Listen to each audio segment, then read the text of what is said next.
Welcome to Butler Community College's April Life Enrichment. For those joining on Zoom, please use the Q&A or the chat box at the bottom of your screen to ask questions. Our presenter today is Dave Kendall. Dave will be talking to us today about the historical significance of the Santa Fe Trail, a national historic trail. This year marks the 200th anniversary of the first successful trading expedition from Missouri to Santa Fe. Kendall produced his first documentary in 1982 and has since produced dozens of programs related to Kansas history and culture. After serving as host of Sunflower Journey series on public television for 27 years, he retired to form Prairie Hollow Productions, an independent production company through which he continues to produce documentaries. A fifth-generation Kansan, his great-great-grandfather served as a teamster on the Santa Fe Trail before settling down to farm in Morris County, Kansas, shortly before Kansas entered the Union. Welcome, Dave. Thank you, Trish. Thank you, and hello everybody who is tuning in and watching later. I hear you're going to be able to watch this after we record it, so that's good to know too. Yes, I am doing a documentary on the Santa Fe Trail because this is the bicentennial this year of the first trip along the Santa Fe Trail. 1821 was the year when William Becknell led a group of about 6 people, including himself, with pack animals. They went from central Missouri down to Santa Fe, which was in Mexico at that point in time. And that was considered the first successful trading expedition. Before, up to that point, Mexico was controlled by Spain, and anybody that tried to trade was either imprisoned or turned back, and Spain was not interested in developing commerce with the United States at that point. But it changed in 1821 when Mexico gained its independence, and so that's where the trail, as it is, the history is marked from that year on. So this is the 200th anniversary this year. And as Trish noted, I have kind of a particular interest in it because I have an ancestor that came to Kansas when Kansas was still a territory in 1857. Came here from Kentucky. He got off the steamboat in Independence, Missouri, and I think the first job he got was as a teamster on the Santa Fe Trail, which brought him west and at least as far as Council Grove, which is where he ended up dropping into farming. He became a farmer in Morris County, not far from Council Grove, and that's where my family farm is located. So that was a personal connection to the trail that I thought made it interesting as a topic for a documentary production. And also the fact that I hadn't found that anybody else was doing anything on the subject. So I looked into getting funding to do it as an independent producer, and succeeded in getting some grants from the Humanities Council, or Humanities Kansas, as well as Freedom Frontiers National Heritage Area, which is a consortium of historic sites in eastern Kansas and western Missouri, as well as Cohen Charitable Trust in Overland Park, and then some private donors who've helped us out quite a bit to be able to fuel our journeys. So I've been working on this for the past couple of years, and the documentary is still a work in progress that probably will premiere sometime around the actual anniversary in September, the anniversary of the bicentennial journey. Another reason I'm doing this is because this year, the Symphony in the Flint Hills is going to take place near Council Grove with a special focus on the Santa Fe Trail. So that's another connection for me. I've served as the MC of Symphony in the Flint Hills for a number of years, and it seemed to me be a good tie-in there as well. So there's some intersections here where it just made sense to focus on the Santa Fe Trail from my perspective and my connections to the trail. I also was listening to the radio one day. I listened to public radio in the morning, and I heard a commentary from a person by the name of Rex Buchanan, who's a friend of mine.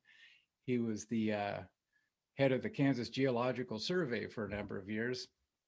And he's written guidebooks to Kansas. One's called Roadside Kansas, which you may have seen or maybe have a copy of, where he provides history of sites along the highways through Kansas, and so he has quite a knowledge of Kansas, and he grew up not far off the trail himself at around Little River.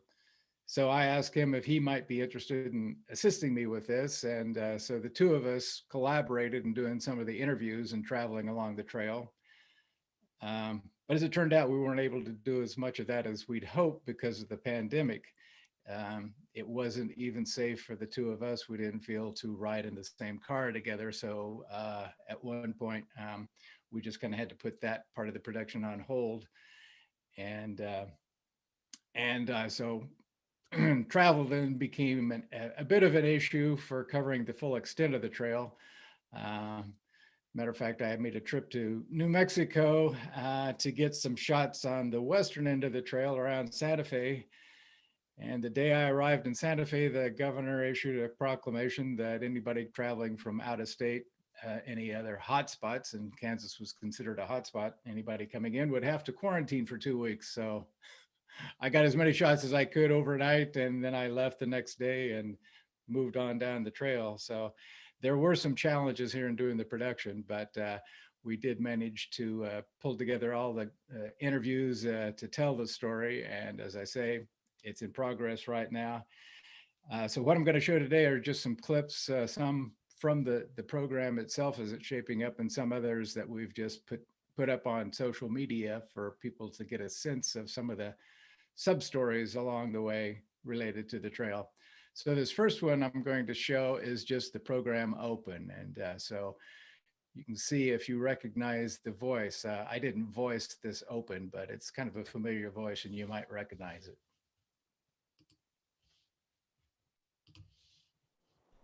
In the heart of North America, the gateway to the west rises above St. Louis and the Mississippi River. Not far north, the Missouri River flows into the Mississippi. Steamboats once plied these waters, carrying manufactured goods from the east and travelers heading west. Churning their way upstream on the Missouri, they deposited passengers and cargo at landings that spawned new cities. For some, the journey continued westward, following a prairie pathway into land where the Osage, Kaw, and the Pawnee had long roamed in pursuit of large game. Crossing through rolling hills of tall grass, they moved on west to find another river and follow it across the plains. Some then branched off to the southwest, crossing a landscape where water could be in short supply. Others continued on west, stopping by a privately owned trading post before heading up and over a rugged mountain pass. Both routes came together again near a remote army outpost, passing by the remnants of an ancient Pueblo village before descending through the last pass and arriving at their journey's end in Santa Fe.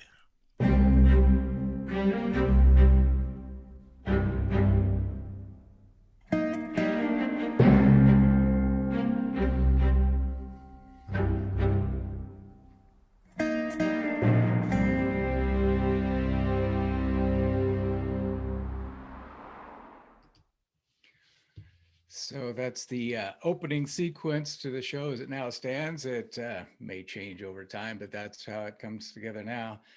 I was going to see if anybody could guess who that is, but I don't see anybody to ask who can come up with that answer. Anyhow, you probably recognize that voice as Bill Curtis.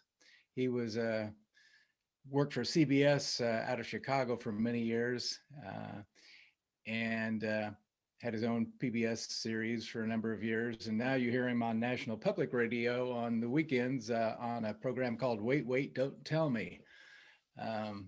So he's the voice that assists in that program. And Bill is from Kansas. He has a ranch in southeastern Kansas, what he calls the Red Buffalo Ranch down around Sedan.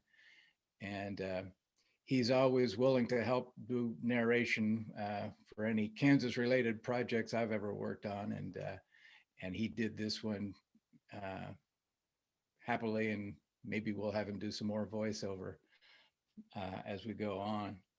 So that gives you a sense of the extent of the trail. As you saw the scenes there, the trail itself started farther west from St. Louis, but the goods that were sent down the trail to the west were assembled or aggregated in St. Louis. They came in from Europe, from the East Coast, from various sources.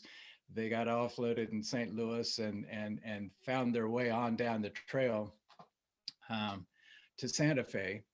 So that's kind of where you start out seeing the Mississippi River and the gateway to the West Arch in St. Louis. And then you move on to the west, you go past through Kansas City and you head on through to the southwest from the Kansas City area.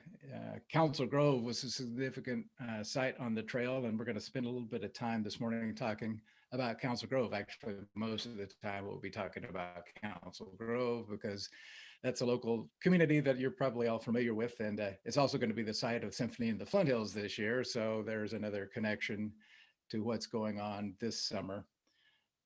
And that, by the way, is going to be the second Saturday in June. I believe it's June 12th. Tickets are still available if you're interested in going to that. It's not only a concert in the evening with the Kansas City Symphony performing, but during the afternoon, they have a full afternoon of educational programs in tents out there on the prairie. And they have wagon rides, they have prairie walks and that sort of thing. So that's Symphony in the Flint Hills focusing on the Santa Fe Trail this year. And the idea of this program, you notice perhaps the subtitle there, A Convergence of Cultures. So there were several different cultures brought together through the Santa Fe Trail. You had the Euro-American culture moving to the west down the trail towards what then at the beginning was Mexico.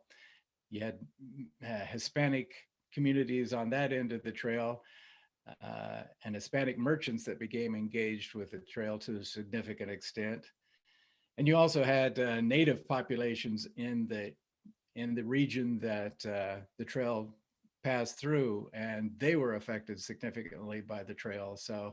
So there were other convergent cultures in this too, other cultures that converged, including Buffalo soldiers that were brought in to help protect travelers on the trail at places like Fort Larned and such. So it was quite an impact culturally on the United States. We're basically telling the story of the trail in this documentary, and it started out to be a 60-minute documentary. Then it expanded to 90 minutes, and right now it looks like it's a 2-hour show. There's a lot of material to cover, and I think it's fairly interesting. So anyhow, we'll see what you think about it. I'm going to start out now showing something that isn't up on the internet anywhere at this point in time. It's another excerpt from the program itself. It's the first segment of the show. So it gives you a sense of how the show itself starts out after we get past that opening sequence. So we'll take a look at that now. And this one, again, it ties into my own personal connection to the trail. And it features a man by the name of Leo Oliva, who is a historian that is a member of the Santa Fe Trail Association that is one of the main figures within the documentary. So here's Leo kind of setting the stage about the first trip William Becknell made down the trail.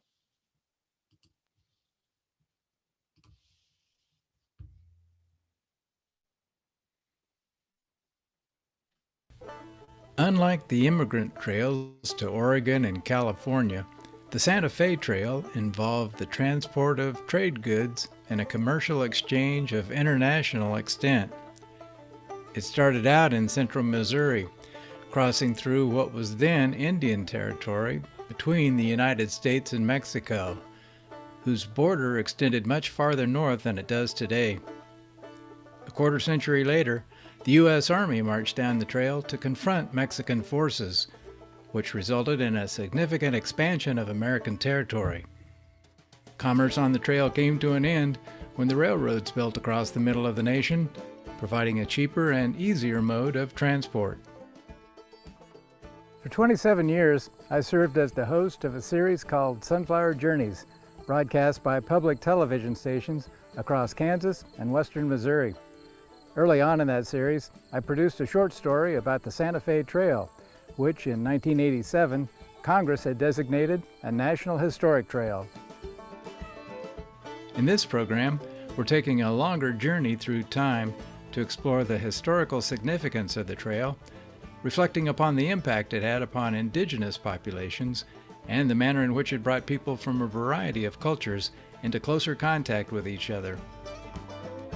My grandfather's grandfather got a job wrangling mules to pull a freight wagon down the trail not long after he got off the steamboat at Independence, Missouri in 1857. Then he settled down to farm not far off the trail near Council Grove, in the territory that would soon become the state of Kansas. Well, Council Grove is probably one of the key points on the trail.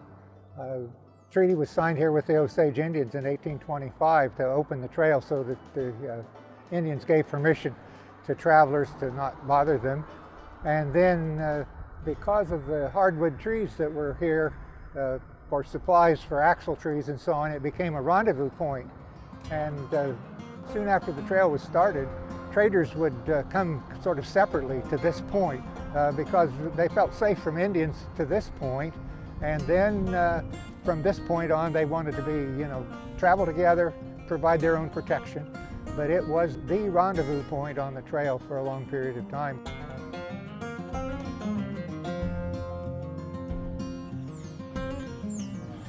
A founding member of the Santa Fe Trail Association and one of the foremost authorities on the history of the trail, Leo Oliva came to Council Grove to deliver a public presentation about the trail. Although Council Grove is widely recognized as a significant rendezvous point on the Santa Fe Trail, the trail originated further east in Missouri.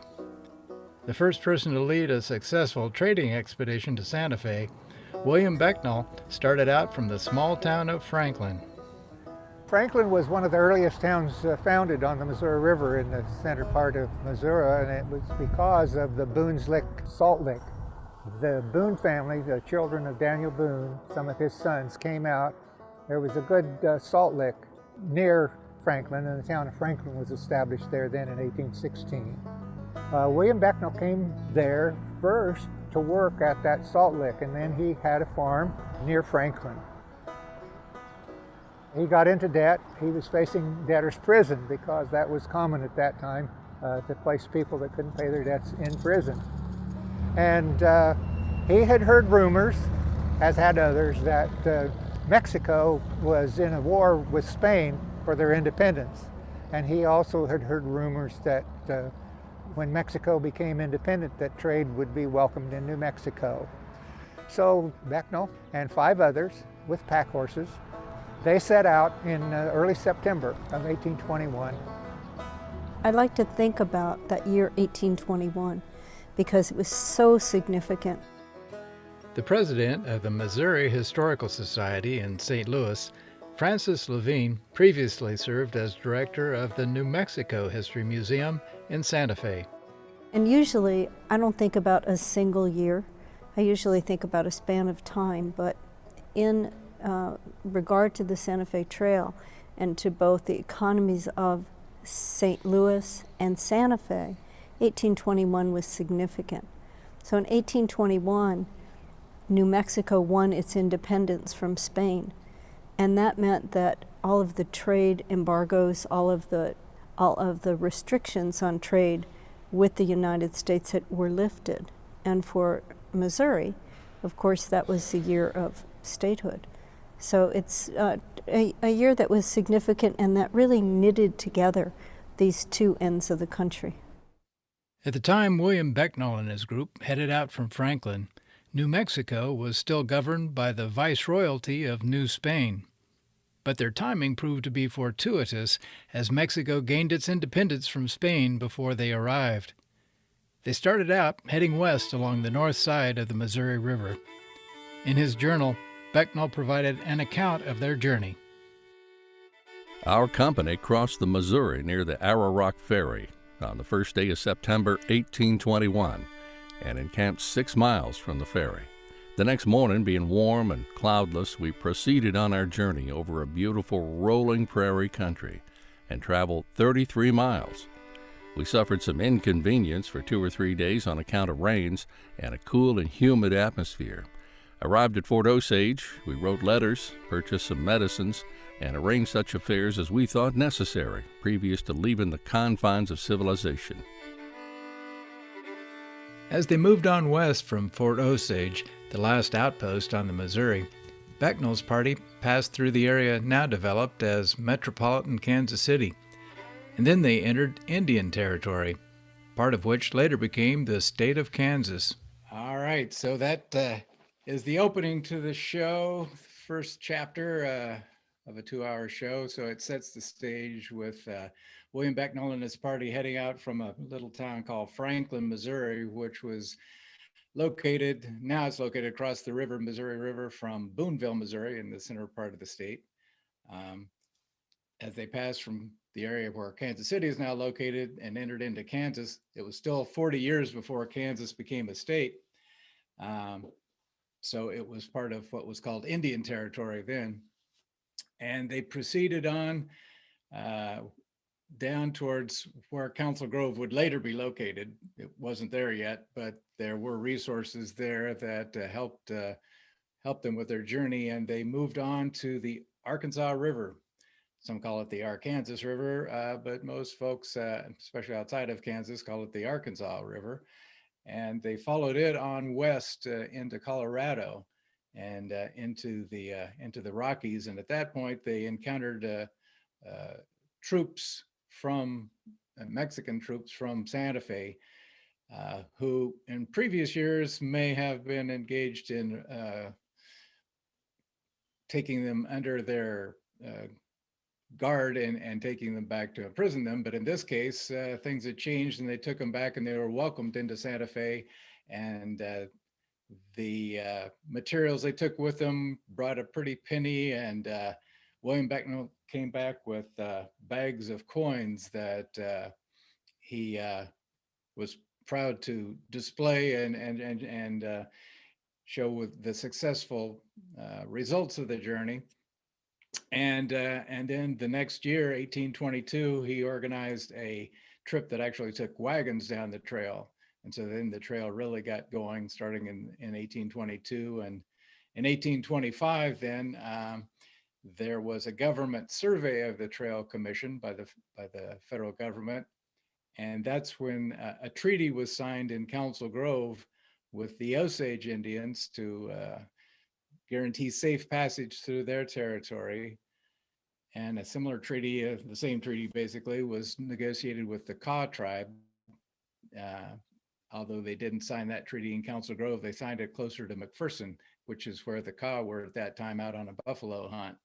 So 1825 was a significant year for the signing of the treaties and for the government survey of the trail.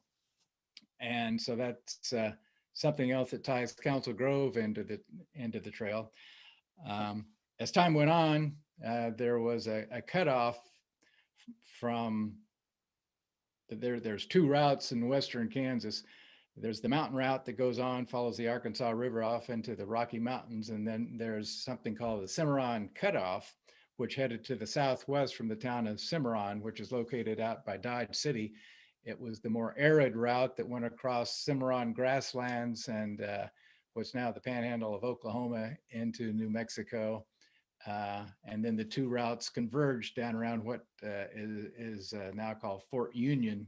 Fort was established there in the 1850s, but it was a little more dicey because water was in short supply, and it kind of sometimes you got into they call it the journey of death, Jornada del Muerte, because sometimes drought and made it very challenging to find water for people as well as their animals. And you pass by landmarks such as this. What's behind me here is a Point of Rocks, which is one of the landmarks along the way, and that's located near Elkhart in the Cimarron National Grasslands. So Kansas contains the greatest portion of the Santa Fe Trail, especially when you consider both routes that cross through the state. And the State Historical Society is responsible for administering the historic sites along the way. So one of the people we interviewed for this documentary is the director of the State Historical Society, a woman by the name of Jenny Chin. And she talks a little bit about what the State Historical Society is doing this year, as well as what they're doing with the Kaw Mission in Council Grove. So that's the next video we're going to take a look at. This is a shorter video, and well, it's kind of self-explanatory, so we'll get into that next.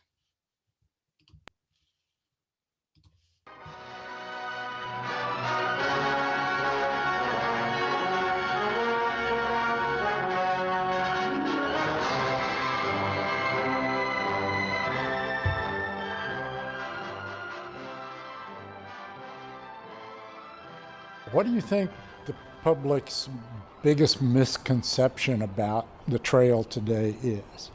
The thing I hear the most that is the biggest misconception is that it was an immigrant trail and that people were traveling to go live down in the Southwest. And of course that's what the Oregon Trail is, taking the immigrants from the east to the west coast ultimately. And most people confuse the two or don't understand that they were two very different things. So I really still think the idea that the trail, the Santa Fe Trail, was for commerce is not that commonly known among the general public. But the movies that we've seen and the TV shows that we've seen and the stories that we've read, it's always covered wagons. I mean, yes. that's if you were to ask people about a trail, my guess is if you ask the average person, that's the image that would come. Yes. So it's hard for people not to think that. It is very hard. I think that there's been a great romance with the West, particularly in Hollywood movies, dime novels. It was very prevalent in the early part of the 20th century, in the mid part of the 20th century, and it's hard to not have those images in your head. My experience is there's very little truth in many of those. I think to go back to the reason you're making this film would be that, you know, the Santa Fe Trail is a significant part of westward expansion. When I really sat down and outlined that and looked at the principles that really pushed westward expansion, Kansas is in the middle of all the stories, even to the point of the gold rush was a major factor. And the secondary gold rush was at Pikes Peak, which Kansas owned at that time. So almost all of the stories, the Mexican War is one of those factors for westward expansion. And it's something that was an aha moment for me this year, was like, we can tell this story totally from the perspective of what many historians say is one of the most important movements in American history. So how does the state of Kansas go about telling that story? You know, I guess I'm going to turn this question a little bit. We are in the process of reinterpreting Kaw Mission for the bicentennial of the Santa Fe Trail. And we're also in the process of reinterpreting the Kansas Museum of History. And I think what we're trying hard to do today as cultural and historical institutions is to tell the nuanced story. We try to get different voices in. We try to think of it as what it is, which is an international trade route. And that's what makes the Santa Fe Trail a spectacular thing to study and be interested in. And it is as significant as the gold rush. It is as significant as Bleeding Kansas and the Kansas-Nebraska. It is as significant as the Mexican War for the western part of U.S. history. But it is a significant part of this nation and what makes the American nation what it is.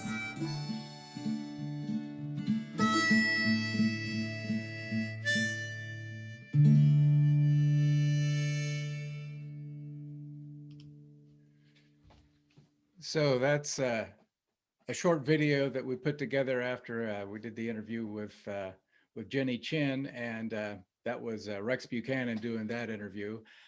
And those videos like that, as we did the interviews, I put short videos together and put them up on Facebook and on our website so that people can get a sense of some of the stories that we encountered along the way as we were producing this documentary.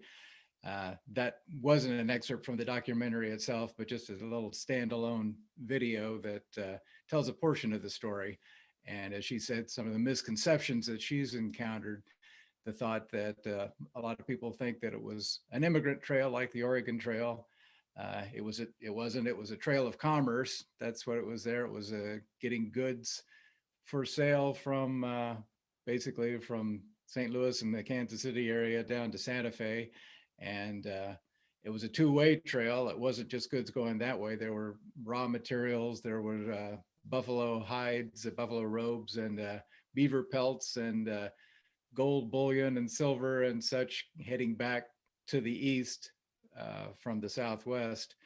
And as time went on, Hispanic merchants became greatly involved in the trade and became a significant part of it. And that's another aspect of the story that we don't have time to get into here, but it is a significant part of the story. And so you can, if you're interested in this, there are a whole collection of videos available, these short videos that you can scroll through and take a look and see if there's anything that might be of particular interest to you. And you can find those on our website. And that's the address of that is prairiehollow.net. Prairie Hollow Productions is the name of our little production company.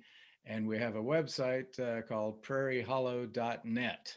So you can find your way there, and there's a tab called Projects. And if you click on the Projects page, you'll have a whole list of these short videos that you can scroll through and educate yourself about the trail before the documentary itself comes out, and you sit down and watch the whole thing, hopefully.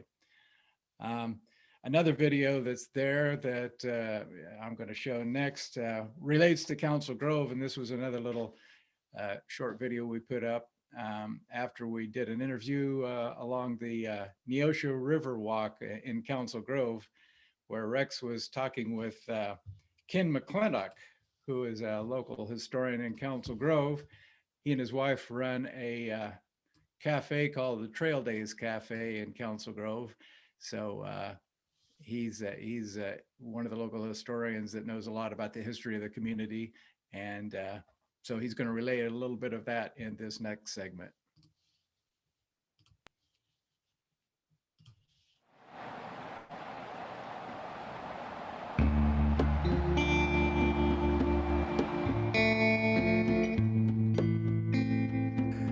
In August 10, 1825, they were establishing the right-of-way for the Santa Fe Trail, and the first treaty for the right-of-way was signed here under an oak called Council Oak. And when it was done, George Sibley, who was one of the 3 U.S. commissioners, had one of his men carve in a tree there, Council Grove, August 10, 1825. So that's how Council Grove got its name, was from George Sibley.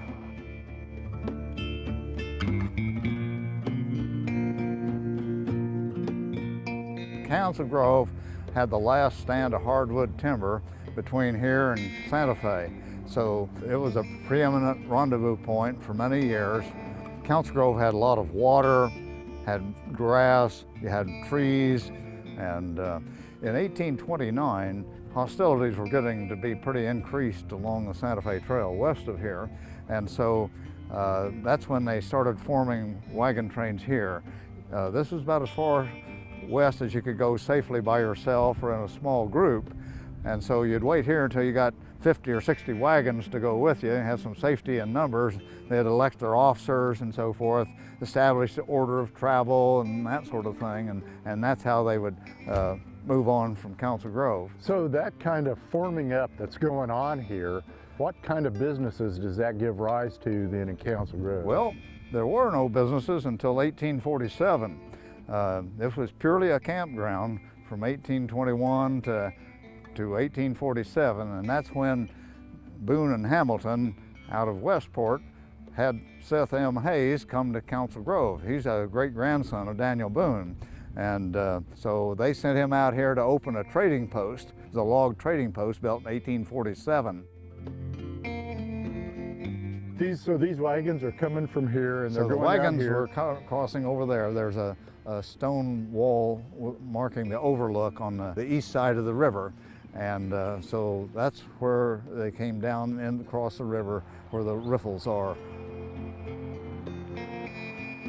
So this would be pretty much the center of Ford Street, which went across the rocky bottom underneath the bridge and then up on the other side. And then when you got maybe a half a block south, curved up on top of the hill and then back over to Main Street. It's a pretty shallow stream here.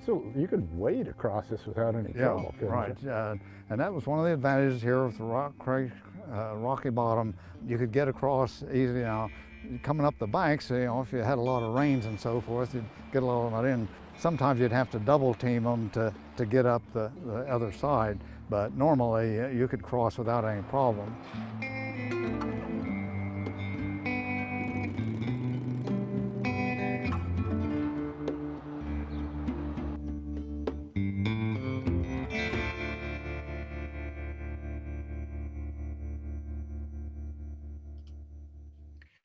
So there's a little sampling of Council Grove and its connection to the trail. You notice the Hayes house there. That's probably a place you may have gone for a meal or two. And happy to say it's back in business now. It was closed for a while, but I think it's open under new ownership now. And so you can go up there and as you tour Council Grove and go to places like the Council Oak and such, you can also stop for a meal at the Hayes House now. I might mention that our production, we are an independent entity, but for grant purposes, you need to have an umbrella organization that can serve as your sponsoring organization. And our sponsoring organization is the Flint Hills Discovery Center Foundation out of Manhattan. They've served that function for us on our two previous documentaries. We've done a long form documentary on the history of the Tallgrass Prairie National Preserve in Chase County. And then another one, a documentary called Prairie Women, which was a 90-minute production about some of the more engaging women that live in the Flint Hills and celebrate and protect them. And the Flint Hills Discovery Center Foundation was our sponsoring organization for those projects as well. Council Grove being in the Flint Hills, it's one of the most historic communities in the region, and for good reason, as you find out as you hear more about the history of the trail. One of the things we didn't get into in that segment was about the relationship between the trail and the ongoing connection with the Kaw Tribe, the Kaw Indians, who used to roam all over the full state of Kansas, was their native territory. But as time went on and settlement pushed farther west, they got constrained into smaller and smaller reservations until in about 1846, they were in I think it was about a 20 square mile reservation where Council Grove was right in the middle of the reservation. And so that caused some challenges with the trail running right through the middle of the reservation and the Council Grove being in the middle of it. And eventually the reservation was shrunk even further. And so that Council Grove was then moved off the reservation as the reservation shrunk. And there were various challenges that came up in the relationship between the white settlers, the white population that came in, and the Native Americans that were here. And eventually, after many of the Indians died as a result of disease, smallpox and such, that to a large extent was brought down the trail, their population declined from about 1,600 to about 550 or so, from 1846 to 1873 or so. In 1873, they were moved off their reservation and onto what was then Indian Territory, which is now the state of Oklahoma. So they were completely removed from the area at that point in time. And so it was a kind of a contentious relationship between Council Grove and the Kaw Tribe. But in more recent years, there have been a revisiting of the history, and the Kaw Tribe has returned and acquired some of their land in the previous reservation there. And so they've reestablished a presence near Council Grove. And Council Grove has started hooking into its past through a historic pageant called Voices of the Wind People, which is a pageant that takes place every so often, every couple of years or so. And I think it's scheduled to take place again this fall, where they tell the story of Council Grove and the relationships with the Kaw Tribe. So that's something that's another event that will be taking place in Council Grove, in addition to Symphony in the Flint Hills coming up. And we tell that story in the documentary. We spend more time talking about the relationship and the impact of the trail on the Kaw Tribe. Of course, there's a lot of tribes all across the region that were adversely affected by the trail.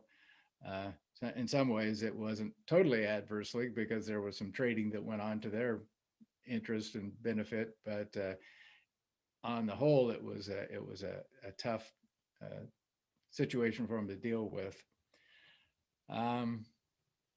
At any rate, with the bicentennial this year, the Santa Fe Trail Association is gearing up for a lot of events along the trail. There are local chapters all along the trail. And so they're all scheduling special events and doing special projects. In Douglas County, there's a special project that has just been completed. If you're looking for places to go to check things out and get a firsthand look at the trail, what's left of the trail, there are some really significant trail ruts in Blackjack Park, which is right along Highway 56 to the east of Baldwin City, Kansas.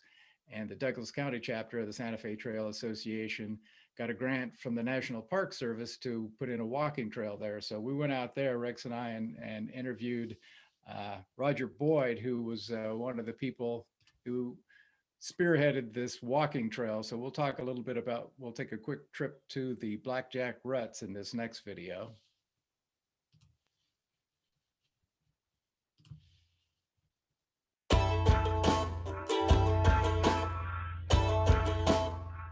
Just about anybody associated with the Santa Fe Trail will recognize the name Blackjack Ruts.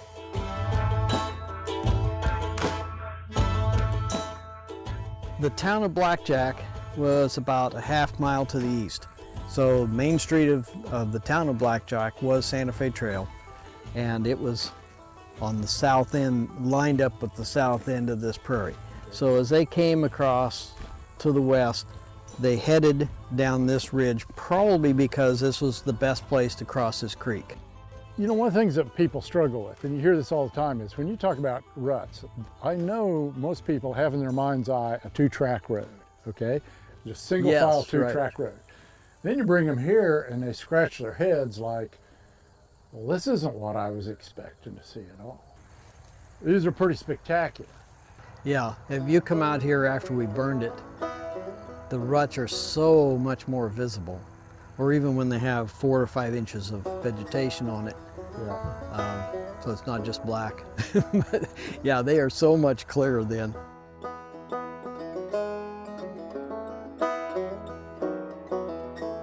So talk about the work you're doing here in terms of the trails and stuff. Well, as we can see here, you're just kind of striking off on your own. Bushwhacking.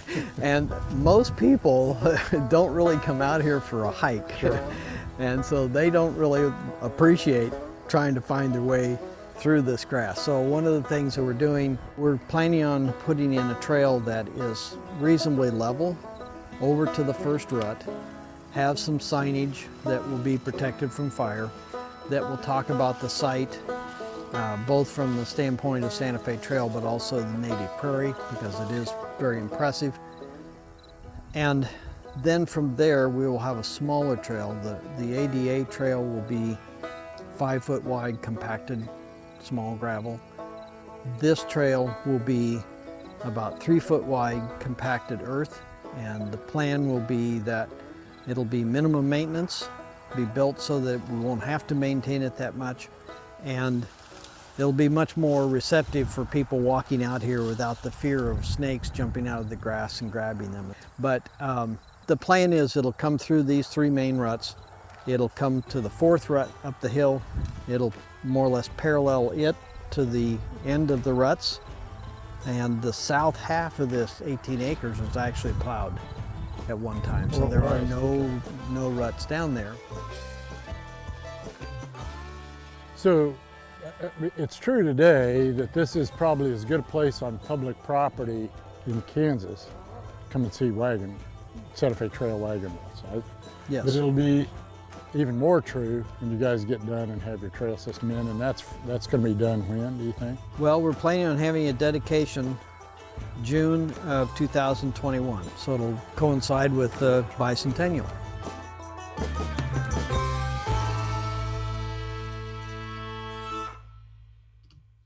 So there you hear it. They're having a dedication, I think it's June 5th or 6th, whatever the Saturday is there. But the hiking trail is finished now, and you can go take a walk around those ruts and don't have to worry about snakes so much because they've got a gravel trail you can follow now.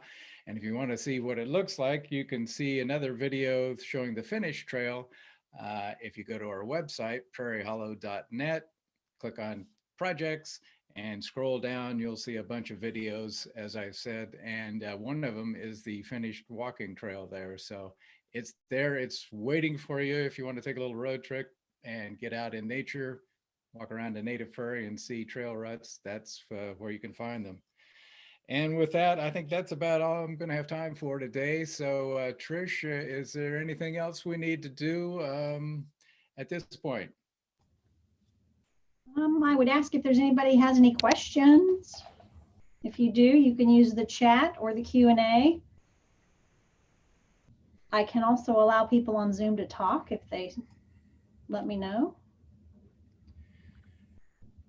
I might just say again that we don't have a premiere date set quite yet, but it will premiere, the broadcast premiere will be on Kansas City Public Television, probably in September, around the actual bicentennial date, early September. And we may have some public screenings around if the COVID situation permits, and we can get together as a group. So we'll see about that. But it will be available on public television at some point, and we'll also make it available through our website as streaming media, so you can watch it online later down the road. And I might also mention that we also have updates that we provide on our Facebook page. So if you want to follow Prairie Hollow Productions on Facebook, that's another way to kind of keep tabs of what's happening, and we'll make announcements as things develop. If I wanted to see one of the other documentaries that you talked about, would they be on your website now? Exactly. Yeah, they're there now, and you know, they're on DVD. We're selling for, I think, $14.95 per DVD. That's for the Tallgrass Prairie National Preserve story, which is a 90-minute program, or Prairie Woman, which is another 90-minute program that profiles some of the women that live in the Flint Hills. And we've got an online store on our website where you can order the DVDs. We also have the ability where you can watch them online. So there's a link there where you can rent it for $3 and watch it as a regular video that you would just rent and watch online, or you can pay a few bucks extra and then you can own it, and then you can watch it as many times as you want to. It'll always be there. So yeah, that's on our website too. Okay, we have a question. What is the date of the last wagon train, which essentially marks the closing of the trail? Well, that's a good point that I probably should have addressed. And there is not a hard date so much for the whole trail. What ended the need for the trail was when the railroad started entering the picture, and as it pushed west, then the trails shortened. So that, say, by 1866, the railroad had reached Junction City. And at that point in time, traveling on the trail to Council Grove didn't make much sense everybody could ship their goods to Junction City, which is a bit north of Council Grove. They would ship them by rail to Junction City, and then they would offload to wagons and go on from there. So 1866 was kind of the date for Council Grove. That was a significant date where the trail kind of, the history kind of was a significant change, and where there was not so much movement on the trail except for local commerce. But then it kept pushing farther to the west, the railroads did, and as they got farther west, then the trail shortened until it reached the point of Santa Fe in 1880. And at that point, you could ship by rail virtually all the way to Santa Fe. There was a few miles extra. It didn't quite make it into Santa Fe, but it was close. And so at that point in time, in 1880, then that's considered kind of the end of the trail, because it took, 3 days to ship by rail what would take, a few weeks on the wagon. And it was cheaper. So it made no sense to ship it by freight wagons down the Santa Fe Trail at that point. All right, we do have a comment. Somebody watching said it was very fascinating. So, Dave, glad to hear it. I want to thank you so much for your time this morning. Very, very interesting presentation, and we really enjoyed it. We will be back with Life Enrichment again on May 4th, and hope to see you all then. In the meantime, have a great day. Thank you all. Thank you.